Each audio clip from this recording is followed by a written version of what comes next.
And as a ministry, we said, what can we do to be able to help the households to alleviate these costs?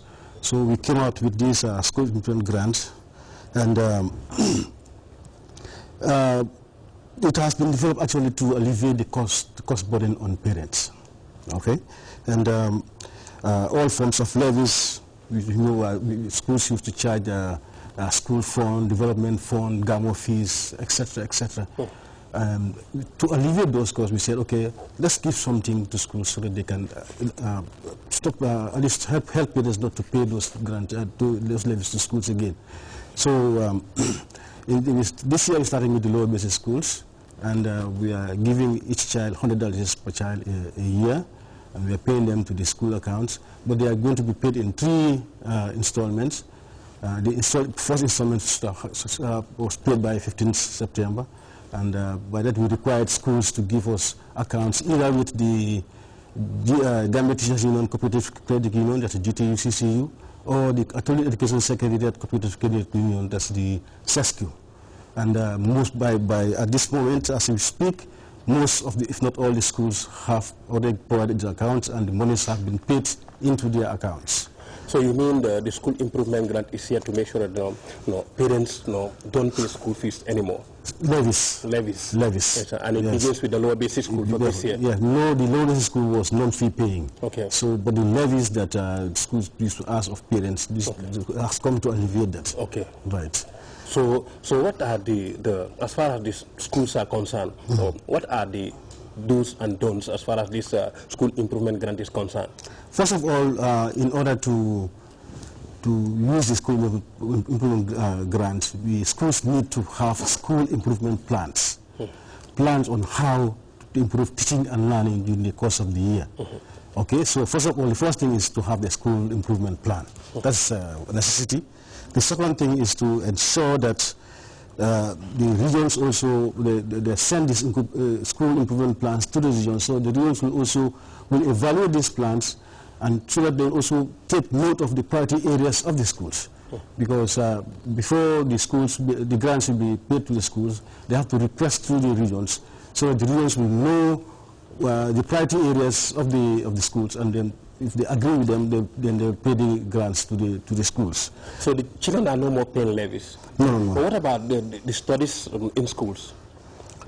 Studies in schools, the ministry's position, the ministry's policy is no exclusion. If at all schools can conduct studies for the children free of charge, that's most welcome.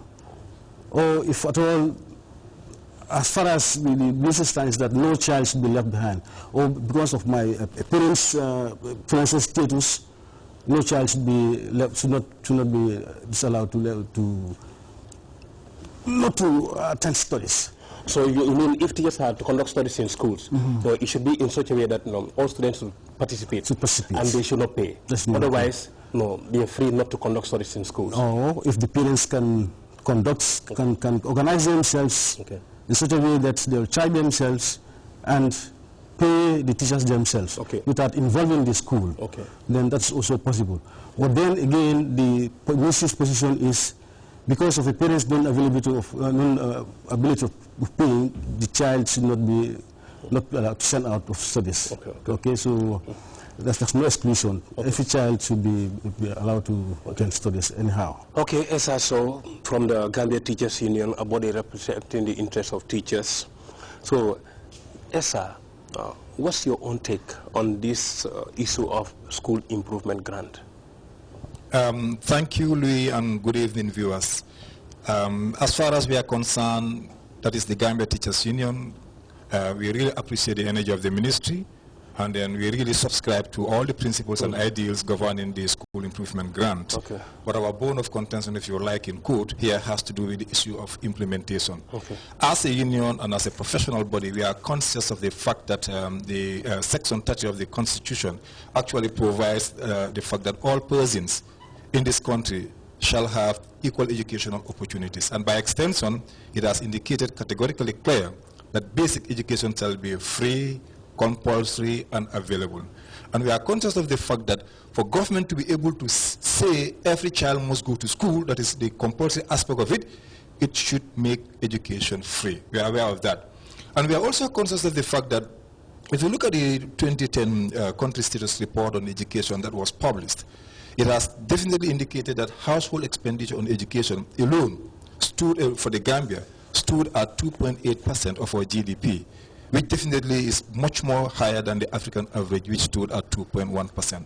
So all the governing principles, we agree with them. But our problem here has to do with the issue of implementation. A typical example I want to cite here has to do with the issue of the study fees that the acting director actually mentioned. If you look at the entire campaign and the position of the ministry, it means concerns were expressed on the issue of cost and exclusion of the kids. But nobody's questioning whether studies is relevant or not. And we know the only way we can cover the gap, that is the lost instructional hours, would have to do with organizing either extramural classes or extra classes in the form of studies. So studies definitely is relevant. The manner in which probably we go about it is what we need to look at and agree as a country.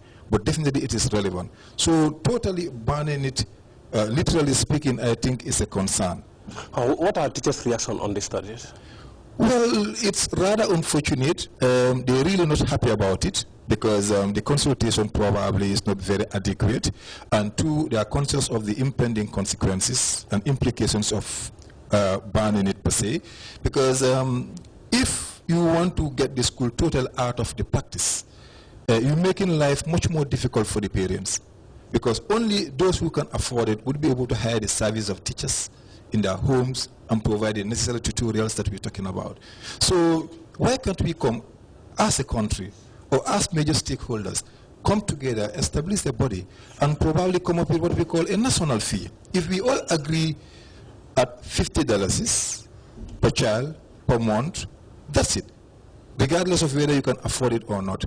Then we can develop some principles and probably consider to some degree as to how the school could chip in to support those teachers to provide those tutorial extramural classes that we're trying to condemn, if you like. Teachers are not allowed to ask students to pay study fees. That's right. So meaning there's a possibility that children may not have studies in schools. Now, how do you look at it? It is disadvantageous to students who are coming from poor backgrounds because their parents may not be able to hire private teachers in their homes? Yes, in different aspects. Socially, they will become more idle than ever before.